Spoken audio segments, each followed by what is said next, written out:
Dixon technologies, Amber enterprises and PG electroplast, ये तीन companies जो कि अभी बहुत ज्यादा ट्रेंडिंग है।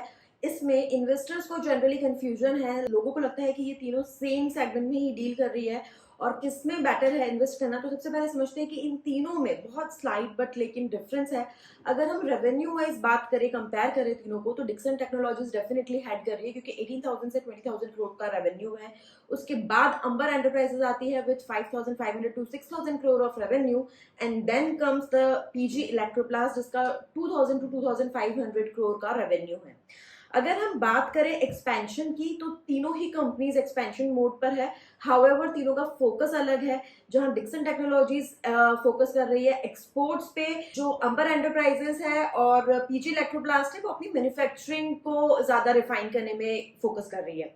Now coming to the most important point कि क्या इनका प्रोडक्ट सेगमेंट है या कोर बिजनेस है।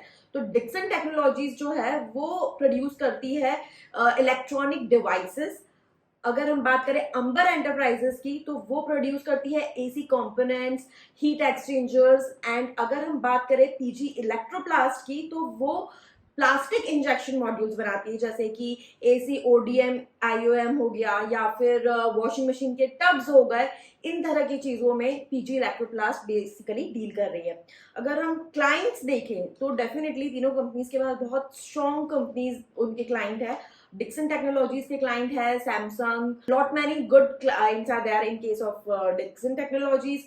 अगर अंबर एंटरप्राइजेस की बात करें, उसके भी बहुत अच्छे क्लाइंट्स हैं। और अगर हम बात कर रहे हैं पीजी इलेक्ट्रोप्लास्ट की, तो उसके भी क्लाइंट्स बहुत स्ट्रॉन्ग है। अब बात करते हैं वैल्यूएशंस की, या फिर एज एन इन्वेस्टर आपको तीनों में से कौन सी कंपनीज में इन्वेस्ट करना बेनिफिशियल हो सकता है। तीनों ही कंपनीज में अगर आप इन्वेस्ट कर रहे हो तो लॉन्ग टर्म फोकस के साथ में करना चाहिए।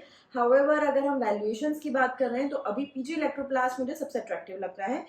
इसी तरह से अपडेटेड रहने के लिए चैनल सब्सक्राइब करना बिल्कुल मत भूलें और नीचे कमेंट करके बताइए आपका क्या व्यू है, आपके पोर्टफोलियो में क्या है, आप क्या ऐड करने वाले हो।